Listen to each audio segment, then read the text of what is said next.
The first thing they told me about the Erethian Empire was this: do not meet the Queen's eyes.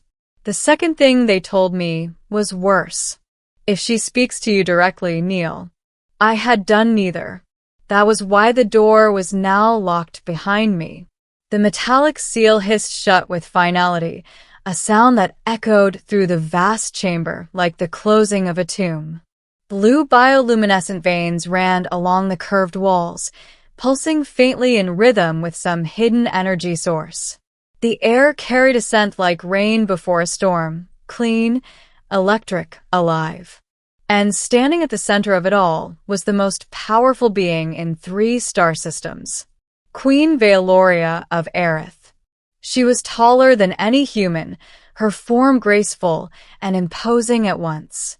Silver-white skin shimmered like moonlit marble, and faint constellations of light moved slowly beneath it, as though galaxies flowed in her veins.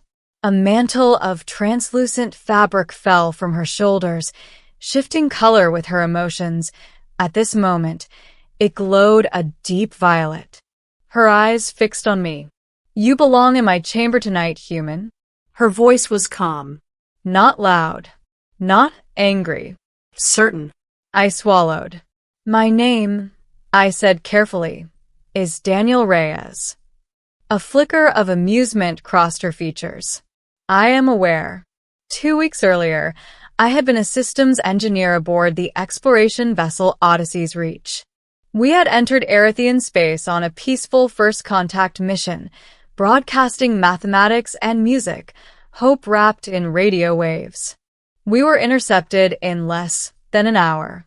Their ships were crescent-shaped constructs of living metal, bending light around themselves like liquid mirrors. We were not destroyed. We were escorted to judgment. The Erethians did not fear humanity. That would have been simpler. They were curious. And curiosity, I would learn, could be far more dangerous. I had been chosen to stand before the Queen because I had done something foolish during our initial reception ceremony. When the entire human delegation bowed, lowering their gazes to the polished obsidian floor, I hesitated. And then, against every instruction, I looked up. Our eyes met. For a brief moment, the vast throne hall had vanished. There had only been her gaze and mine, an alien monarch who had ruled for centuries, and a human who refused to look away. Something passed between us then. I didn't know what it was, but I knew she felt it too. Now I stood alone in her private chamber, the guards having sealed the door from the outside at her command. You have defied custom twice, she said, circling me slowly. First by meeting my eyes. Second by speaking without permission. Is that punishable by death? I asked. A faint smile curved her lips. If it were, you would not be standing. Her mantle shifted from violet to a softer blue. You intrigue me, Daniel Reyes. I resisted the urge to step back as she stopped in front of me. Up close, I could see intricate patterns across her skin, fractal designs that shimmered faintly with inner light. You humans, she continued, are fragile. Your lifespans are brief. Your bodies break easily. And yet, you carry yourselves as though the universe is yours to explore. We like to try, I said. Her eyes narrowed slightly, not in anger, but in assessment. Why did you look at me? Because you looked lonely. The thought flashed through my mind before I could stop it. I did not say it aloud. Instead, I answered carefully, because you were looking at us. It felt wrong not to look back. Silence filled the chamber. Her gaze did not waver. You were not afraid? Terrified, I admitted. Something shifted in her expression. Something subtle. Yet you held my gaze. Yes. Why? This time, I didn't filter the truth. Because someone had to. The mantle flickered. For a long moment, she said nothing. Then she turned away, walking toward the tall, arched window at the far end of the chamber. Beyond it, The capital city of Aerith glowed under twin moons, spires of luminous crystal rising from a sea of soft light. "You perceive isolation," she said quietly. It wasn't a question. "You stand above everyone," I replied. "That's what rulers do. But standing above isn't the same as standing with." Her shoulders stiffened slightly. "You presume much." "Probably." She turned back to me. "I have ruled for 312 of your years," she said. "I have commanded fleets, ended wars, guided my people through stellar collapse and rebirth. I do not require companionship." "No," I said gently, "but you might want it." The air seemed to grow heavier. Her mantle flared briefly with bright gold, an emotion I couldn't interpret. "You speak as though you understand me." "I don't," I said. "Not really. But I know what it's like to be the one everyone depends on. On my ship, when systems fail, when things go wrong, people look to me. And sometimes you wish someone would look at you like you're just a person." Her eyes searched mine again, deeper this time. "You compare the burden of maintaining a starship to ruling an empire."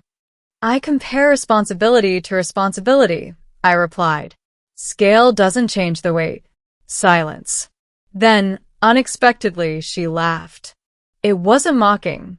It was genuine. The sound was softer than I expected, almost musical.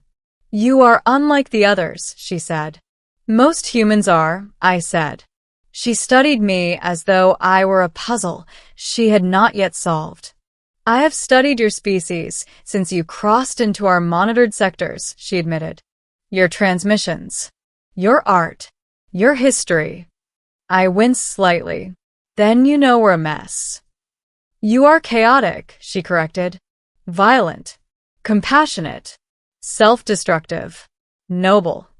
Her eyes brightened faintly. "Contradictory." "Yeah," I said. "That sounds about right." She approached me again, but this time her movements were slower, less predatory. "When you met my gaze," she said softly, "you did not see a monarch." "No, what did you see?" There was again that unspoken truth. I took a breath. "I saw someone who hasn't had an equal in a very long time." The mantle shifted to a color I hadn't seen before, a warm, shimmering rose. "You are bold," she whispered. "I'm probably stupid. Perhaps both." She stopped close enough that I could feel the faint warmth radiating from her skin. "Among my people," she said, "none would dare speak to me as you do. They revere me. They fear me. They obey." "And you don't want obedience?" I asked. "I require it." "That's not what I asked." Her gaze sharpened, but there was no anger in it. For the first time, uncertainty flickered across her features. "I have not locked this door for punishment," she said at last. "I figured. I wish to observe you without the influence of court or council." Her voice softened, to determine whether what I sensed was illusion. "And?" I asked quietly. She lifted one luminous hand, hesitating only a fraction of a second before placing it lightly against my chest. Her touch was warm, steady, strangely gentle. "You are unshielded," she murmured. "Your thoughts are loud. Your emotions transparent." "That sounds embarrassing." "It is refreshing." Her eyes lifted to mine again. "In my presence, most beings are careful, calculating, guarded. You are none of these." "I don't know how to be," I admitted. Her fingers pressed slightly, as though feeling the rhythm of my heartbeat. "It accelerates when I am near," she observed. "That's not exactly under my control." A faint smile returned. "In my culture," she said, "to invite another into one's private chamber is an act of profound trust. I'm honored, and when I sealed the door, I declared to my court that you were under my personal protection." That caught me off guard. "Protection?" "There are factions within the Empire who view humanity as a potential threat," she said. Your rapid advancement unsettles them. Your unpredictability frightens them. We've been known to do that, I said dryly.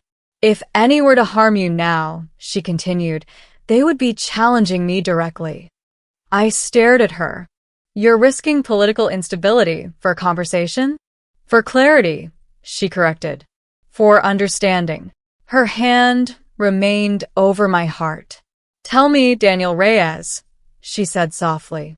If I were not queen, if I were simply Veloria, what would you say to me? The question lingered in the air between us. I'd say, I began slowly, that carrying the weight of a civilization alone must be exhausting. Her breath hitched, just slightly. And that strength doesn't mean you have to isolate yourself. Her luminous eyes searched mine once more, and this time there was no throne room, no empire, no politics, just two beings standing in a quiet chamber beneath alien moons. You do not fear me, she said. I respect you, I replied. That's different. Her mantle glowed brighter, that same warm rose spreading outward like dawn. You belong in my chamber tonight, human, she repeated, but her tone had changed. It was no longer possessive. It was vulnerable.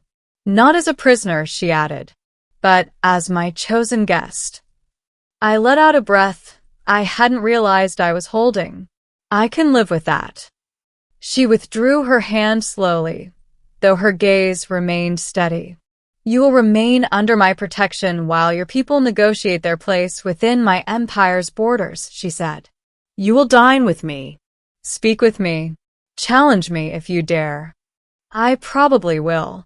I expect nothing less.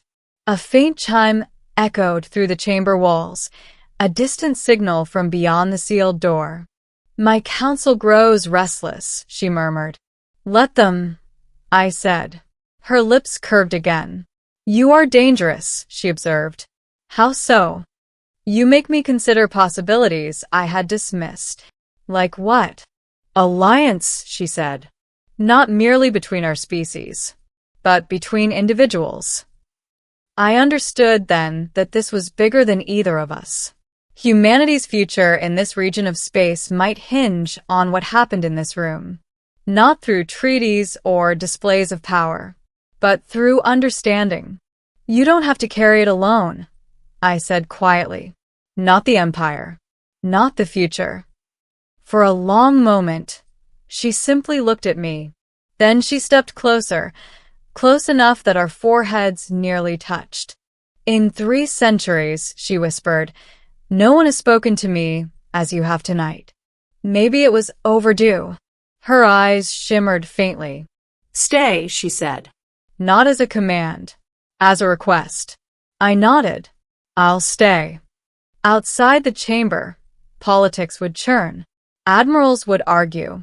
Councils would debate the risks of trusting a species as volatile as humanity. But inside, beneath the glow of alien constellations, something quieter had begun. Not conquest. Not domination. Connection. The Queen of Aerith had locked the door. Not to imprison a human, but to open a future. And as the twin moons rose higher over the crystal spires of her world, Veloria, ruler of stars, commander of fleets, sovereign of an ancient empire, stood not above me, but beside me. For the first time in centuries, she was not alone. And neither was I.